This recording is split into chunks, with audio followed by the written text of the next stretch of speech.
Добро вечер, почитувани. Ви благодарам на присуството на вечерашното предавање Рускиот центар. Вечерва доктор Емил Мијами ќе ни одржи предавање кое што е посветено на 170 годишнината од отварањето на вратите на Ермитаж за пошироката јавност. Велете, доктор Мијами. Благодарам. Благодарам уште еднаш што сте повторно со нас во оваа петична вечер. Вечерашната тема е Ермитаж. Поводот е 170 години од отворање на вратите на Ермитаж за широката публика, со штото и станува национално достоинство на Русија, не само на Санкт Петербург. Подготвувајќи го вечерашното излагање, се соочив со еден проблем како накратко и убаво спакувано да ви го представам Ермитаж. Па затоа малку ќе зборувам за самиот музеј, малку ќе зборувам за експонатите во него, избрав 10 експонати кои што треба да се представат и можне и најинтересните факти во врска со Ермитаж. Најпрво, еве вака со една видео разгледница ќе започнеме, за да ве однесеме на местото за кое што ќе зборуваме денес.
Ете така, веќе сме таму на Дворцовиот плоштад во близина на реката Нева. Ермитаж е еден од најголемите уметнички музеи во светот. Во него се сместени околу 3 милиони уметнички експонати. Прекрасниот архитектонски ансамбл се наоѓа во самиот центар на Санкт Петербург. Тој во себе ги вклучува малиот, потоа големиот Ермитаж, новиот Ермитаж и Ермитажниот театар. Значи покрај Зимскиот дворец и овие 4 објекти влегуваат во ансамблот на Ермитаж, на државниот Ермитаж. Еве го театарот Ермитаж, го гледаме пред нас. Влегуваме и пред себе ги гледаме јорданските скалила кои ја отвараат енфиладата на императорската резиденција. По нив се движеле големите свечени процесии кон тронската сала. Тронската сала со својот строг класицистички стил восхитува со грандиозноста на архитектонската имагинација. Од длабочината на салата, на едно возвишение со скали, се наоѓа тронот на руските императори.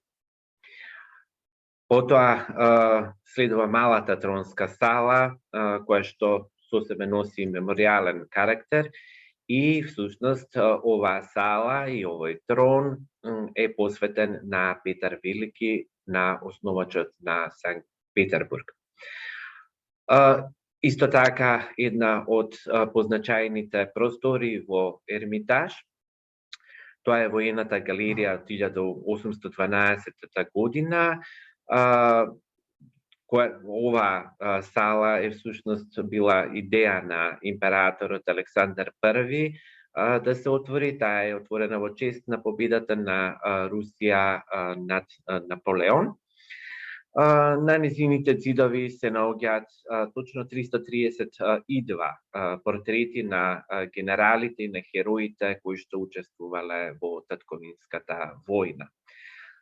Еден од највпечатливите интериери на Ермитаж е павилионската сала, каде што можеме да го видиме спојот на ренесансниот и на маварско-шпанскиот стил.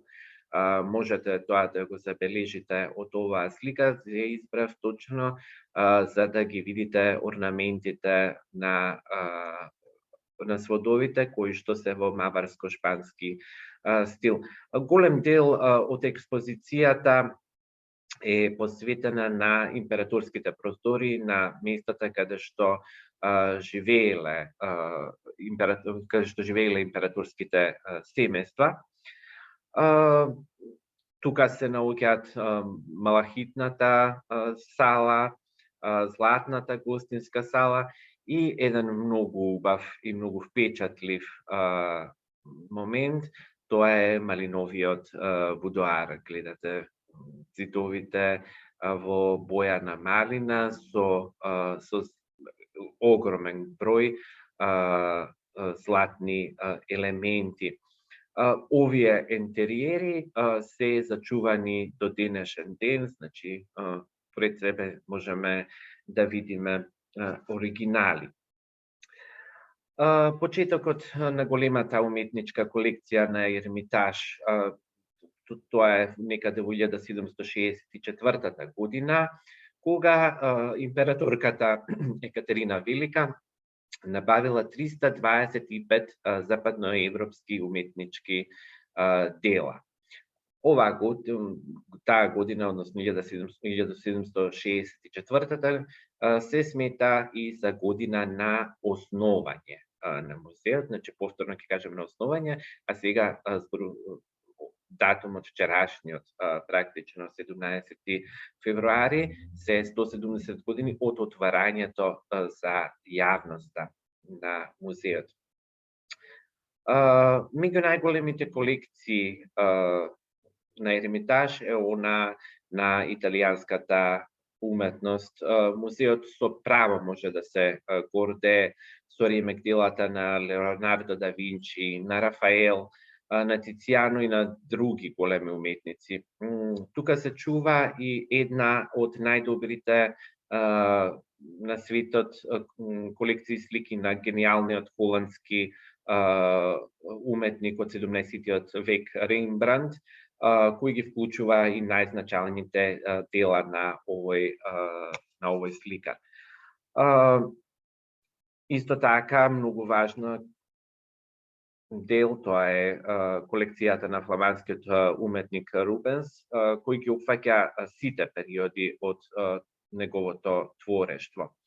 Особена гордост на музеот е колекцијата споменици од римската уметност, кој опфаќа предмети од првиот век пред нашата ера до 4-тиот век на нашата ера, како и италијанските скулптури од 18-тиот и од почетокот на 19-тиот век.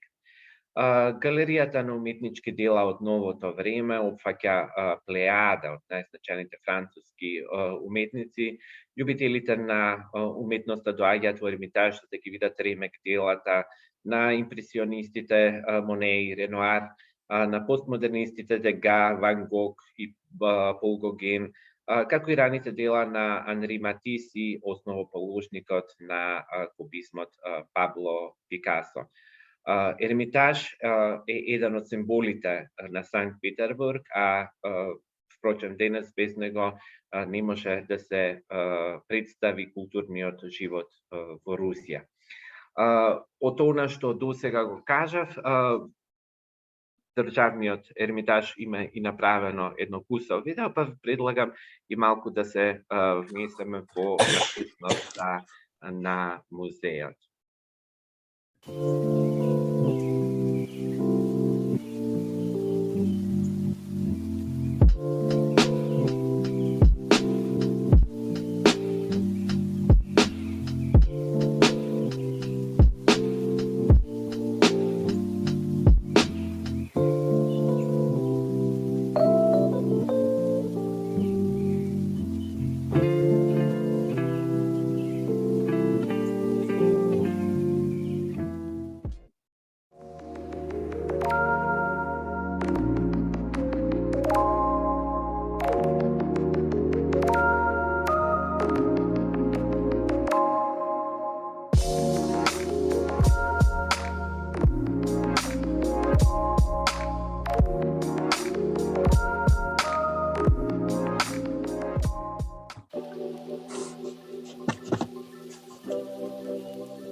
Така, во видеото имавме можности да видиме неколку експонати за кои што ќе зборуваме. Сега, како што веќе споменавме, Ермитаж всушност започнал како приватна колекција на императорката Екатерина Велика, но со текот на времето бројот на ремек делата се намножил, станал музеј во вистинска смисла на зборот. Да не губиме време, сега ќе преминам на, според мене, 10 најважни експонати во Ермитаж. Мумијата. Санкт Петербург е светски рекордер по бројот на мумифицирани трупови. Па така најпознатата мумија е делото на староегипетскиот жрец Падиис. Овој експонат се наоѓа во египетската сала под специјално стакло со цел да се спречи навлегување на воздухот под куполата, за нормално да може мумифицираното тело да се зачува во видот во кој што го гледаме. Со оваа мумија е поврзана и една легенда, се уште не е јасно дали е точно или не. Имено една од чуварките на салата вели дека неколку дена пред појавувањето на младата месечина во пролета во 2004 година, на левото рамо на Падист почнал да трепери мускулот. По неколку дена на истото место се појавил оток кој што бил со големина на орев, и тој почнал да се движи по раката надолу и нагоре. По една недела се престанало, отокот исчезнал сам по себе. Дали ова е точно или не, е прашање на време, сепак е прашање кое што бара подетелен одговор, меѓутоа како куриозитет е добро да се спомене. Инаку Падиис не е единствениот мумифициран мртовец во Ермитаж, вкупно ги има 5. Следниот експонат кој што би го издвоил, тоа е Мадона Бенуа. Оваа прекрасна слика припаѓа на раните творби на Леонардо да Винчи. Била насликана некаде во периодот помеѓу 1460 и 1470 година, без оглед на бројот на легенди за потеклото на Мадона со цветот. Приказната за тоа како се нашла во Русија е едноставна. Марија Бенуа, моминско презиме Сапожникова, ја добила како наследство од својот татко. Ова дело е едно од клучните на овој познат уметник и представува образец за сликарите од тоа време. Имено Да Винчи го насликал ова дело со маслени бои, а по неговиот пример почнале да создаваат и останатите уметници. Потоа тука е Мадона Лита, таа е соседка практично на Мадона Бенуа во Ермитаж, која музеот ја има откупено во 60-тите години од 19-тиот век од италијанското семејство Лита и оттаму називот. Се смета дека автор на оваа слика е повторно Леонардо да Винчи, но други експерти пак сметаат дека таа направена во коавторство со големиот уметник. Постојат претпоставки дека всушност таа дел ја насликал самиот Леонардо да Винчи, а дел ја насликал некој од неговите ученици. Следниот можни интересен експонат, тоа е часовникот Паун. Овој часовник представува ремек дело на механиката. Го измислил англичанецот Джеймс Кок. Во Русија дошол, приказната интересна, благодарение на кнезот Потемкин. Потемкин го купил како подарок на царицата Екатерина Велика. Неговиот транспорт бил многу сложен и тој морал да биде принесен во делови. Но Потемкин не успел да го види својот подарок, односно да види дали неговиот подарок и се допаднал на императорката, бидејќи тој починал пред часовникот да стаса во Русија. Кога стасал тука, мајсторот Куливен го составил часовникот и денес го имаме во целина. Ова е во принцип единствениот познат голем механички прибор од 18 век во светот кој што се уште функционира. Инаку е интересно дека во средите, во Ермитаж, овој часовник се навива и почнува да работи. Тогаш во салата се собираат голем број луѓе кои што ја следат работата на часовникот Паун. Навистина импресивно дело, механиката е безпрекорна и токму поради тоа едно кратко видео за да можете да си представите како изгледа тоа на дело.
Спасибо.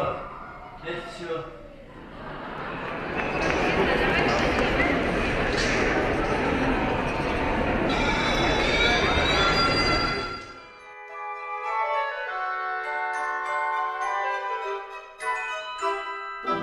Ете, можевте да видите едно навистина импресивно дело. Морам да ви кажам дека вакана снимка е многу тешко да се долови целата таа грандиозност и целиот тој механизам кој што функционира. Гледате тука, освен паунот, има кокошка, има вилински кончиња, еден куп елементи кои што работат безпрекорно. Следното нешто кое што би сакал да го издвојам, тоа е Данаја на Рембрандт. Оваа слика Рембрандт ја сликал по моделот на две жени одеднаш. Значи, првата хероина била неговата сопруга Саскија, а втората неговата љубовница Герте, со која што уметникот стапил во врска по смртта на неговата жена. На сликата е представен моментот на старогрчкиот мит, кога Зевс дошол кај Данаја во вид на златен дожд. Во Русија Данаја дошла во 1772 година, ја купила Екатерина Велика. 200 години подоцна со оваа слика се случил најпознатиот акт на музејски вандализам. Имено литванецот Броњус Маигис ја испрска сликата со сулфурна киселина и 2 пати ја прободал со нож, како што подоцна тој изјавил ваквото дејствие го сторил од политички причини. Но без оглед на тоа што 27% од сликата од платното биле уништени, таа била во целост реставрирана веќе од 1997 година. Таа се наоѓа во салата на сликарството на Холандија и Фландрија и за секој случај се наоѓа зад непробојно стакло. Следното нешто, тоа е враќањето на блудниот син на Рембран.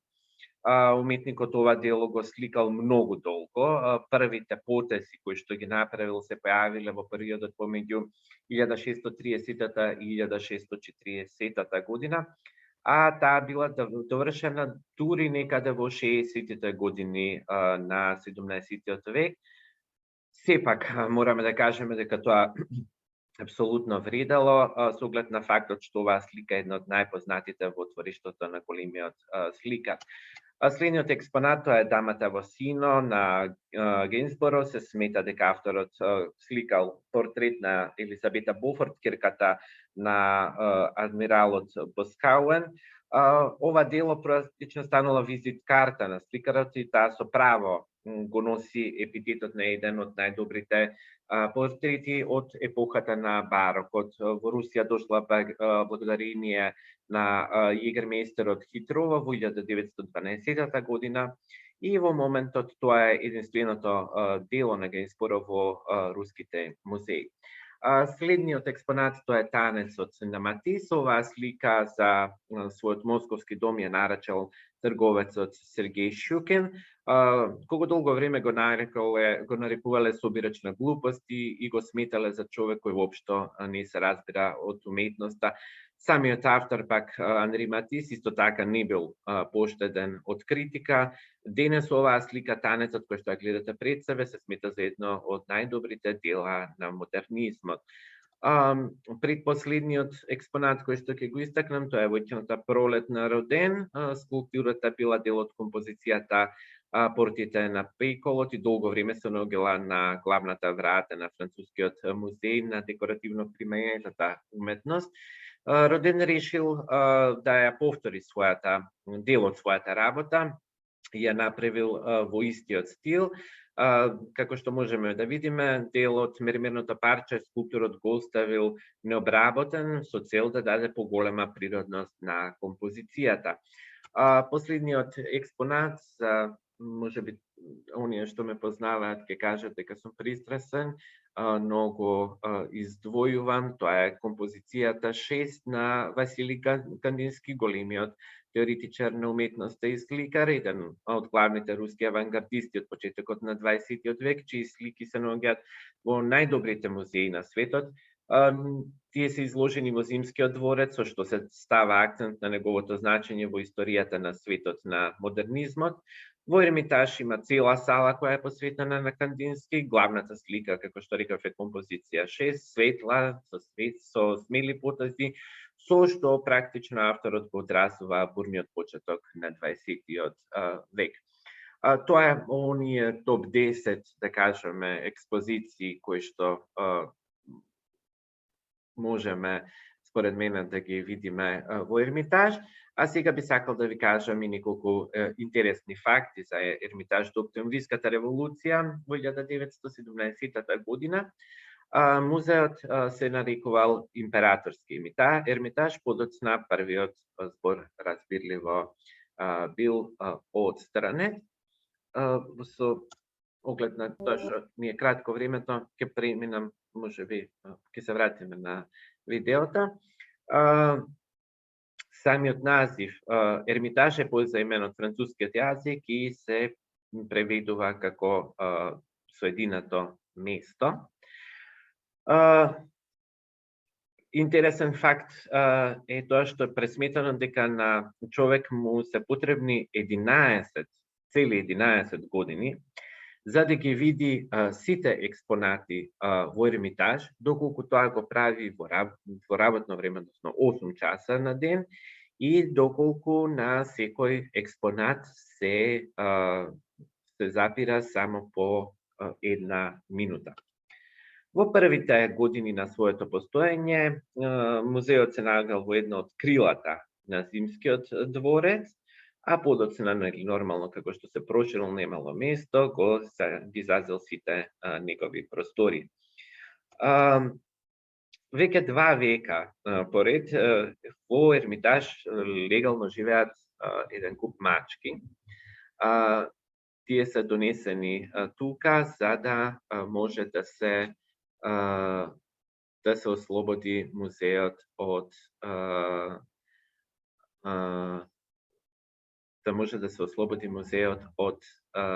глувци и од стаорци. Само секунда, еве вака. Скулптурите кои што се наоѓаат на покривот од Ермитаж, на тоа место на покривот ги поставиле всушност архитектите, и тоа не е само за украс, туку тоа било за да се скријат оџаците од печките. Вкупно на покривот на Ермитаж има 176 скулптури. Вкупната должина на изложбениот простор на Ермитаж изнесува, верувале или не, цели 24 километри. Овој огромен музејски комплекс е составен од вкупно 350 одделни сали.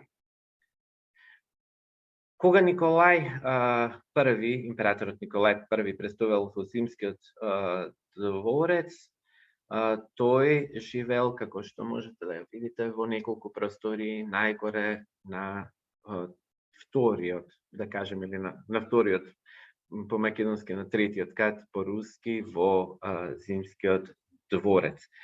Во Ермитаж исто така се чува колекција која е составена од повеќе од 2000 шпила карти, кои што од целиот свет ги собирал рускиот генерал Ивков.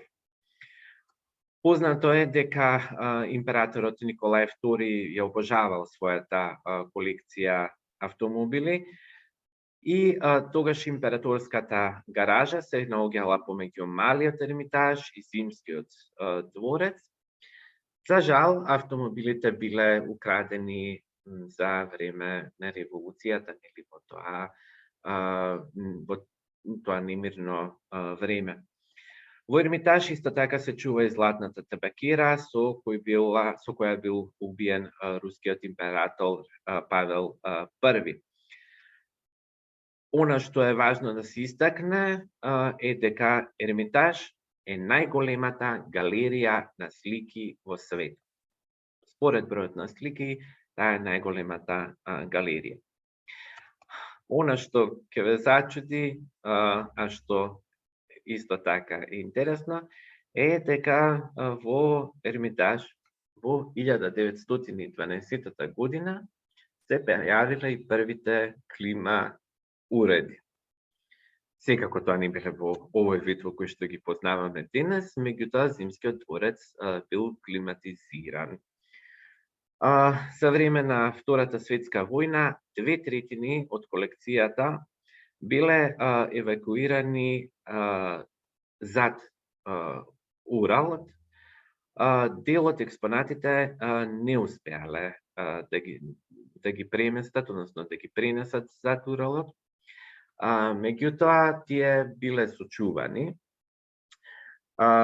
Не само работниците на музеот, туку и целото население во таква една обстановка биле загрижени за експонатите, така што до денешен ден, значи, се пристигнати речиси сите експонати, односно сите експонати практично се пристигнати кои што биле тука пред почетокот на Втората светска војна. Исто така, Ермитаж во текот на Втората светска војна, бидејќи е огромно здание, неколку пати бил, да кажем, погодуван, меѓутоа потоа е реставриран. Можете да замислите дека како луѓето го чувале овој простор, и ако се наоѓале под опсада, значи Ленинград бил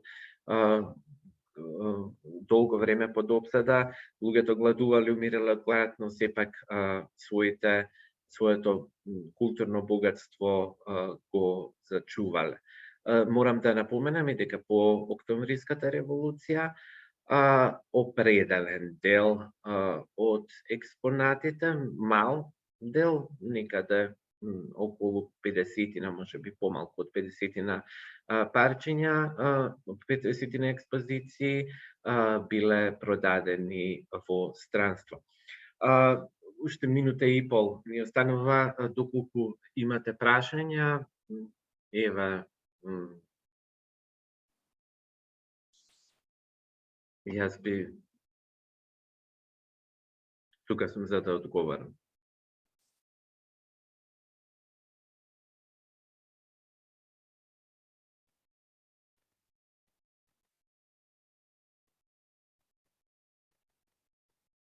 Емил, јас колку што гледам нема прашања.